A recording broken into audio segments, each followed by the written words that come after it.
Doctor ortho Ayurvedic oil and capsule. अब दर्द भी घुटने टेकेगा। आज सरदार वल्लभ भाई पटेल की पुण्यतिथि। बिहार के मुख्यमंत्री नीतीश कुमार और राज्यपाल आरिफ मोहम्मद खान ने सरदार पटेल को दी भावभीनी श्रद्धांजलि। सरदार पटेल को बताया आधुनिक भारत का निर्माता। रांची में मुख्यमंत्री हेमंत सोरेन से भारत में ऑस्ट्रेलिया के हाई कमिश्नर फिलिप ग्रीन ओएमएम ने की मुलाकात। सीएम के आवासीय कार्यालय में झारखंड और ऑस्ट्रेलिया के बीच आर्थिक सहयोग, निवेश संभावनाओं और खान सुरक्षा पर विस्तार से हुई चर्चा। फिलिप ग्रीन ने मुख्यमंत्री सोरेन को ऑस्ट्रेलिया आने का दिया न्योता। मुख्यमंत्री विष्णुदेव साय ने किया ऊर्जावान छत्तीसगढ़ कॉफी टेबल बुक का विमोचन। छत्तीसगढ़ राज्य और विद्युत मंडल के 25 वर्षों की उपलब्धियों और विकास यात्रा को दर्शाती है ये किताब। और महाराष्ट्र के नागपुर सत्र में कौशल विकास और रोजगार मंत्री मंगल प्रभात लोढ़ा की बड़ी पहल। महाराष्ट्र विधानमंडल में विद्यार्थियों के लिए नई कौशल विकास योजना को मंजूरी। उद्योगों की जरूरत के अनुसार स्किल ट्रेनिंग, रोजगार और स्वरोजगार के मिलेंगे अवसर।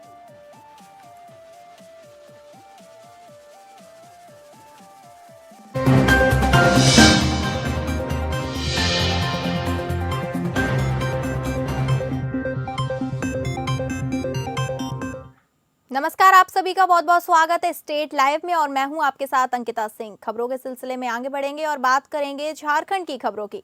राजधानी रांची में आयोजित एक बैठक में मुख्यमंत्री हेमंत सोरेन से भारत में ऑस्ट्रेलिया की हाई कमिश्नर फिलिप ग्रीन ओएस ने शिष्टाचार मुलाकात की। मौके पर सीएम की पत्नी और विधायक कल्पना सोरेन भी मौजूद रहीं। सीएम के आवासीय कार्यालय में झारखंड और ऑस्ट्रेलिया के बीच आर्थिक सहयोग, निवेश संभावनाओं और खान सुरक्षा पर विस्तार से चर्चा हुई।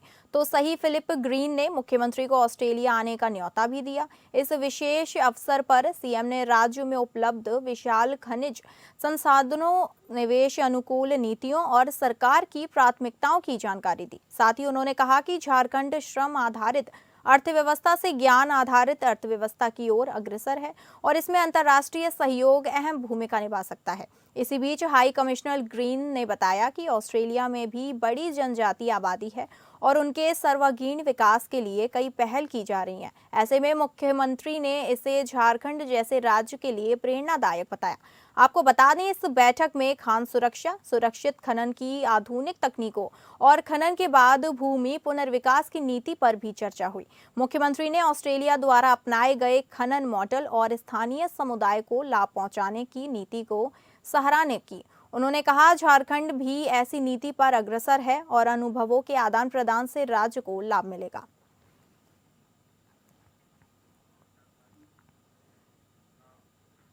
चतरा जिले में नवनिर्मित इको पार्क का रविवार को सांसद कालीचरण सिंह ने फीता काटकर विधिवत लोकार्पण किया।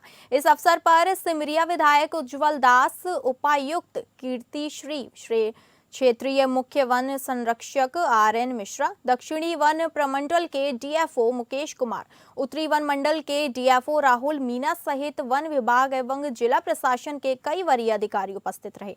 लोकार्पण कार्यक्रम को लेकर इको पार्क परिसर में भारी भीड़ उमड़ पड़ी। सुरक्षा कारणों से कार्यक्रम के दौरान गेट बंद रखा गया। जैसे ही सांसद ने फीता काटा, पार्क के भीतर प्रवेश के लिए लोगों की भीड़ अचानक बढ़ गई। हालांकि सुरक्षा में तैनात जवानों ने तत्परता दिखाते हुए स्थिति को नियंत्रण कर लिया। मीडिया को संबोधित करते हुए सांसद कालीचरण सिंह ने कहा, इको पार्क के निर्माण में वन विभाग के अधिकारी बधाई की पात्र हैं। यह पार्क चतरा की एक महत्वपूर्ण धरोहर है, जिसे संयोज कर रखना और स्वच्छ बनाए रखना जिलेवासियों की सामूहिक जिम्मेदारी है। वहीं सिमरिया विधायक उज्जवल दास ने कहा कि इको पार्क के निर्माण में योगदान देने वाले सभी अधिकारियों और कर्मियों का वे हृदय से आभार व्यक्त करते हैं। अब चतरा पर्यटन के दृष्टिकोण से कौलेश्वरी और भद्रकाली के साथ साथ इको पार्क के लिए भी जाना जाएगा। गौरतलब है कि जिलेवासियों के लिए करीब 72 एकड़ भूमि में अत्याधुनिक सुविधाओं से युक्त आकर्षक आरोग्य वन इको पार्क का निर्माण किया गया है। 15 नवंबर को राज्य स्थापना दिवस के अवसर पर मुख्यमंत्री हेमंत सोरेन द्वारा इसका ऑनलाइन उद्घाटन किया गया था। इसके बाद 14 दिसंबर 2025 को सांसद कालीचरण सिंह ने फीता काटकर इसका औपचारिक लोकार्पण किया। इको पार्क में water farming system, clover garden open MP3 theatre, cactus house, herbal garden, cafeteria, water bonding तालाब, एनिमल गार्डन और जॉगिंग एरिया जैसी सुविधाएं विकसित की गई हैं, जो पर्यटकों के लिए विशेष आकर्षक का केंद्र है। साथ ही अंगतों की सुविधा के लिए कैंटीन की भी व्यवस्था की गई है। वन विभाग से प्राप्त जानकारी के अनुसार इको पार्क में प्रवेश के लिए वयस्कों से 20 रुपए तथा बच्चों से 10 रुपए शुल्क निर्धारित किया गया है। छात्र समूह को टिकट पर 50% की छूट दी जाएगी, जबकि दिव्यांगजनों के लिए प्रवेश पूरी तरह निःशुल्क रखा गया है।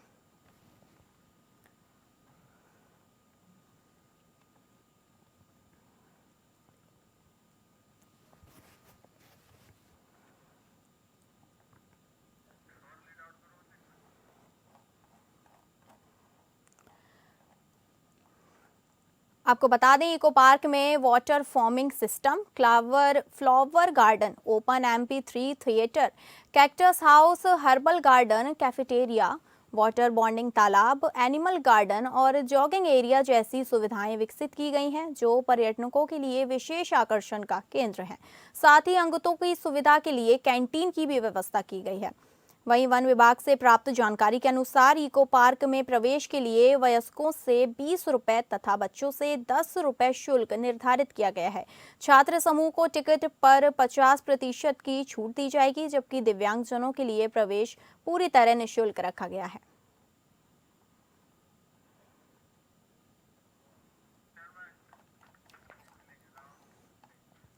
झारखंड विधानसभा में शीतकालीन सत्र की समाप्ति के बाद भी राज्य के मुख्य विपक्षी दल बीजेपी द्वारा छात्रवृत्ति पर लगी रोक से लेकर शिक्षा विभाग से जुड़े कई मुद्दों को लेकर हेमंत सोरेन सरकार पर निशाना साधा जा रहा है, जिस पर अब राज्य की सत्ता दल आरजेडी से अब बड़ी प्रतिक्रिया सामने आई है।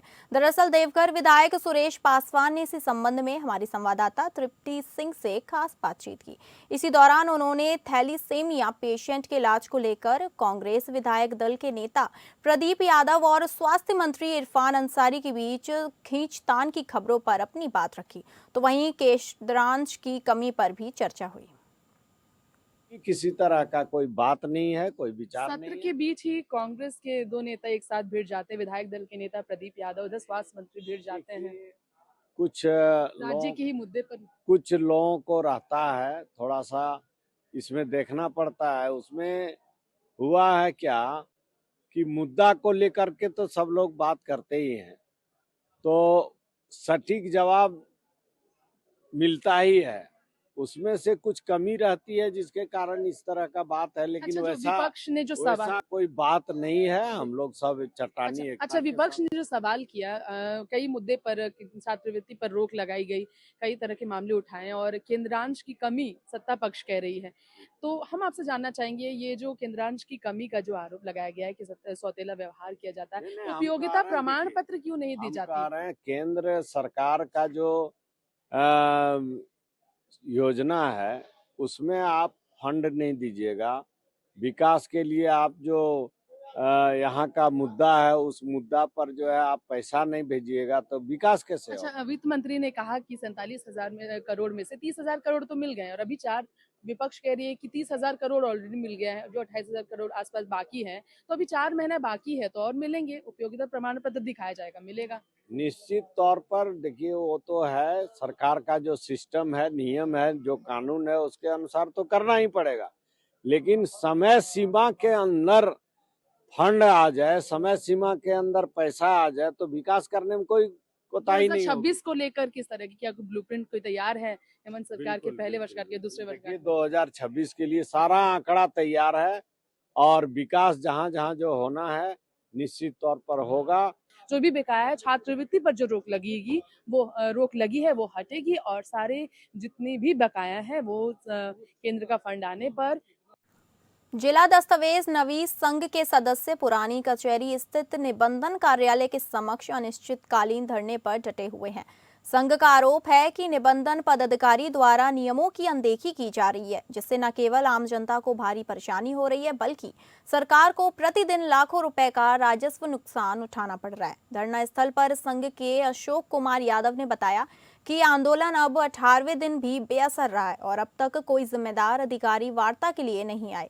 उन्होंने वर्तमान निबंधन पदाधिकारी संतोष कुमार रजक पर गंभीर आरोप लगाते हुए कहा, नियमों की अनदेखी कर मनगढ़ंत आदेशों के सहारे काम किया जा रहा है। अशोक यादव ने चेतावनी दी कि यदि समस्याओं का समाधान नहीं किया गया तो धरना और आंदोलन और तेज किया जाएगा। अभी जो वर्तमान निबंधन पदाधिकारी हैं संतोष कुमार रजक, इनको ऐन कानून से कोई लेना देना नहीं है। विभागीय नियमावली को इन्होंने ताखा पर रख दिया है और अपने मनगढ़ंत कानून बना करके और कार्य करना चाहते हैं जो जनमानस के हित में नहीं है, जनमानस के विरुद्ध है। ऐसा एक भी उदाहरण बताइए जो ये नियम से हट करके काम किए हों। सदियों से चतरा नगर पालिका के अंदर अनसर्वेड रजिस्ट्री होते आया है एलपीसी के आधार पर। इनके आने के पहले तक हुआ, इनके आए हुए 2 महीना हुआ है। ये अपने मनगढ़ंत कानून से उन्होंने बंद कर दिया है। अनसर्वेड की रजिस्ट्री नहीं हो रही है और सीएनटी के द्वारा जो खरीदा गया ज़मीन आज 50, 60, 60 साल 80 साल पहले का जो है, जो हर पेपर उसका एकदम अपलोड है, एकदम अप टू डेट है, कहीं कोई दिक्कत नहीं है। ये अपने मनगढ़ंत कानून लागू करके और उसको निबंधन करना बंद कर दिए। बोकारो जिले के पिंजराजोरा थाना क्षेत्र अंतर्गत कमलडी रजवाड़ टोला में बंद कमरे में जैत्रा रजवाड़ नामक 17 साल के किशोर ने फांसी का फंदा लगाकर आत्महत्या कर ली। पेट्रोलिंग कर रही पुलिस को जब सूचना मिली तो वह घटनास्थल पहुंचकर देखा गया तो युवक फंदे से झूल रहा था, जिसे उतार लिया गया और शव को कब्जे में ले लिया, जिसे पोस्टमार्टम के लिए भेज दिया गया। पुलिस इसे सुसाइड मान रही है, लेकिन पोस्टमार्टम रिपोर्ट के बाद ही पता चल पाएगा कि यह हत्या है या आत्महत्या। वहीं पुलिस जांच में जुट गई है कि आखिर इस घटना के पीछे का कारण क्या है।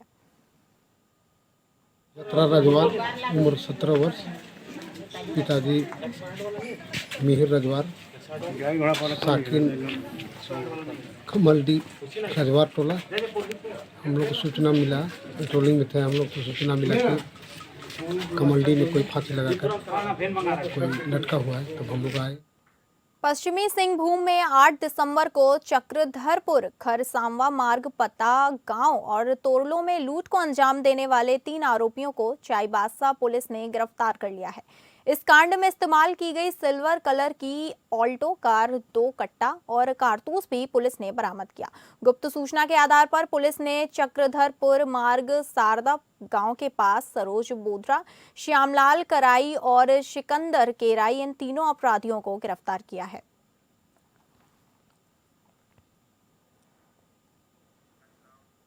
अब बात करेंगे बिहार की खबरों की, जहां लौह पुरुष सरदार वल्लभ भाई पटेल की पुण्यतिथि पर राजकीय समारोह का आयोजन पटेल चौक चितकौरा पुलिस के निकट सरदार वल्लभ भाई पटेल प्रतिमा प्रांगण में किया गया। राज्यपाल आरिफ मोहम्मद खान एवं मुख्यमंत्री नीतीश कुमार ने स्वर्गीय सरदार वल्लभ भाई पटेल जी की आदमकद प्रतिमा पर माल्यार्पण किया, उन्हें भावपूर्ण श्रद्धांजलि दी। इस अवसर पर उप मुख्यमंत्री सम्राट चौधरी, पथ निर्माण सह नगर विकास एवं आवास मंत्री नितिन नवीन, उद्योग मंत्री डॉक्टर दिलीप कुमार जायसवाल, ग्रामीण विकास मंत्री श्रवण कुमार, ग्रामीण कार्य मंत्री अशोक चौधरी, लोक स्वास्थ्य अभियंत्रण मंत्री संजय कुमार सिंह ने भी सरदार वल्लभ भाई पटेल की अकादमक प्रतिमा पर माल्यार्पण कर उन्हें श्रद्धांजलि अर्पित की। इस अवसर पर सूचना एवं जनसंपर्क विभाग के कलाकारों द्वारा आरती पूजन, भजन कीर्तन, बिहार गीत एवं देशभक्ति गीत के कार्यक्रम प्रस्तुत किए गए और उनके व्यक्तिगत कर्तव्य और राष्ट्र निर्माण में उनके द्वारा दी गई त्याग बलिदान को याद करते हुए उन्हें श्रद्धांजलि अर्पित की गई।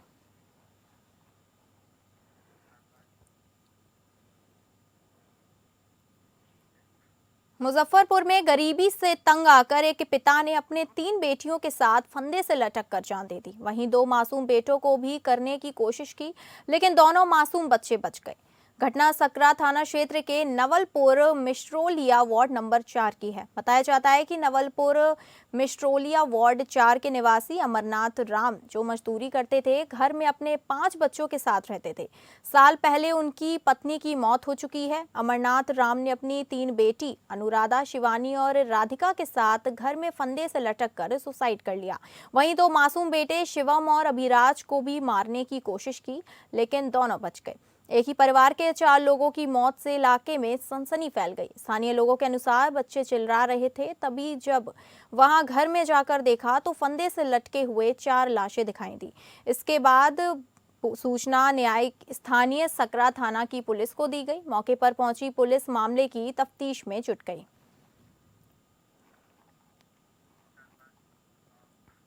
पूर्वी चंपारण जिले में चलाए जा रहे कुर्की महाअभियान के तहत जिले के विभिन्न थाना के अलग अलग कांडों में फरार चल रहे अभियुक्तों के घर पर कुर्की की कार्रवाई की गई। नगर थाना क्षेत्र में स्वयं एसपी स्वर्ण प्रभात कुर्की को लेकर सड़क पर उतरे। इसके अलावा विभिन्न थाना क्षेत्र में हत्या, लूट, हर्ष फायरिंग, रंगदारी, बलात्कार सहित अन्य मामलों में फरार चल रहे अभियुक्तों के घर कुर्की की कार्रवाई की गई। कोटवा थाना क्षेत्र के डुमरा में भी पुलिस का बुलडोजर चला। एसपी स्वर्ण प्रभात ने पूरे जिले में कुर्की महाअभियान चलाने का निर्देश दिया।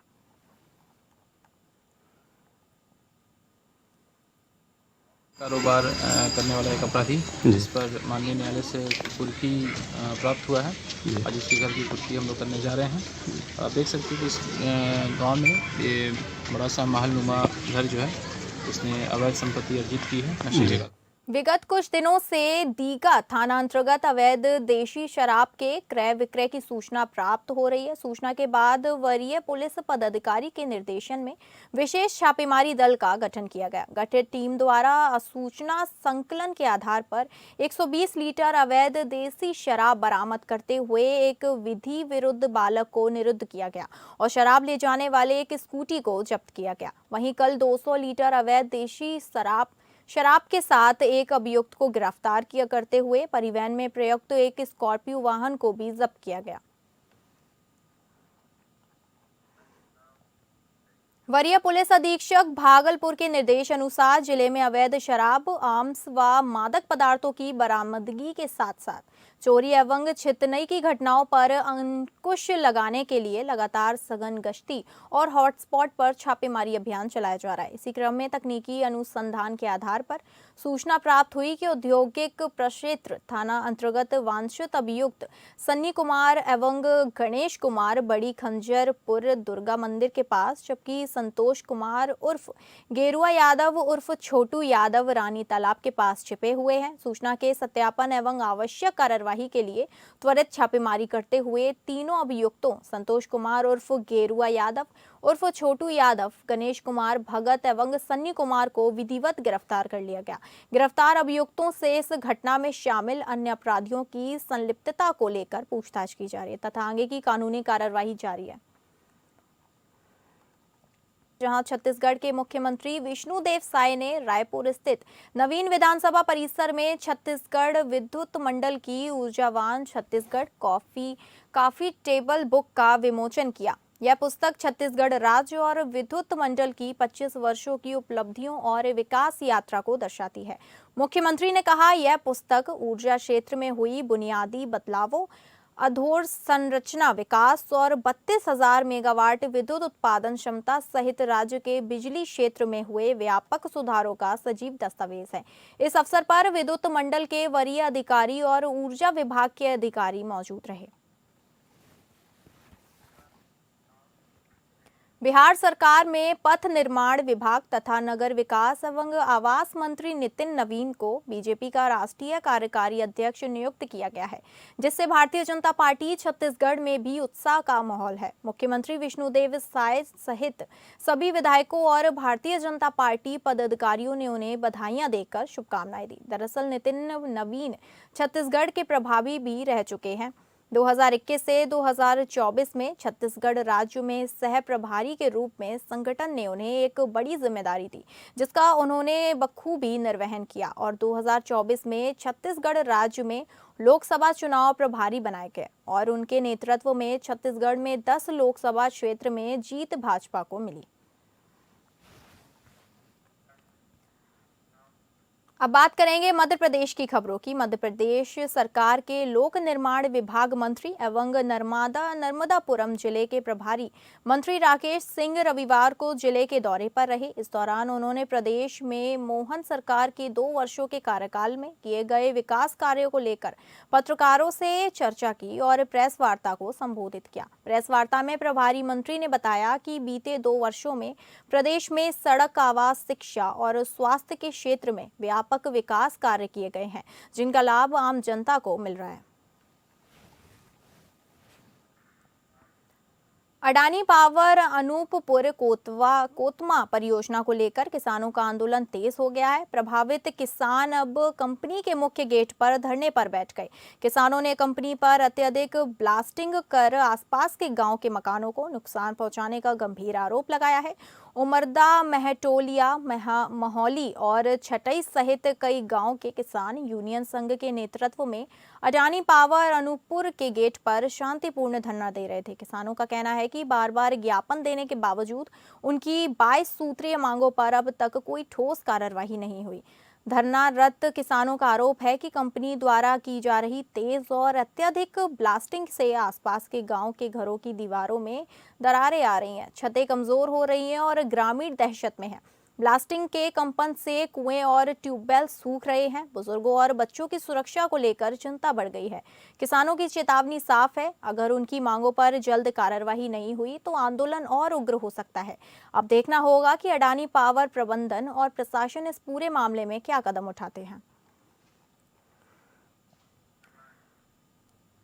हम रुक करेंगे महाराष्ट्र की खबरों की, जहां महाराष्ट्र के नागपुर सत्र में कौशल विकास व रोजगार मंत्री की बड़ी पहल।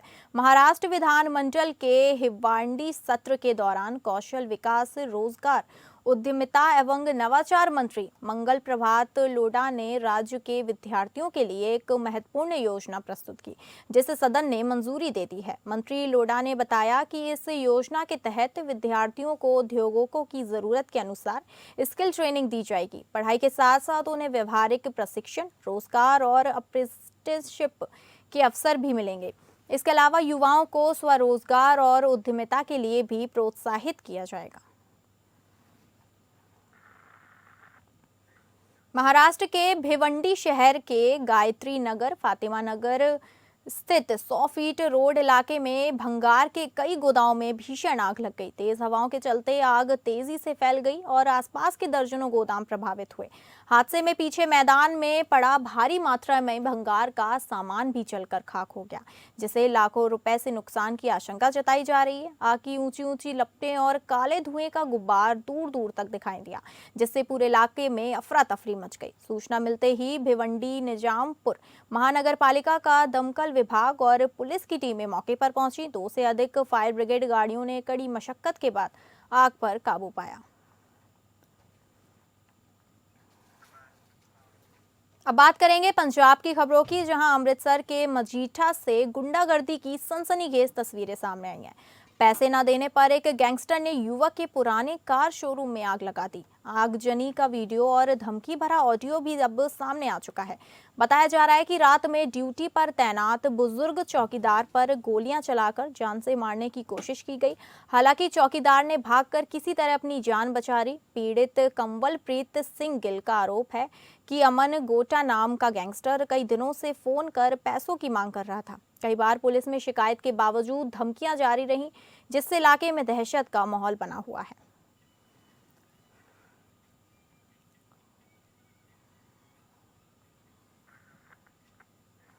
फिलहाल स्टेट लाइव में बस इतना ही। नमस्कार।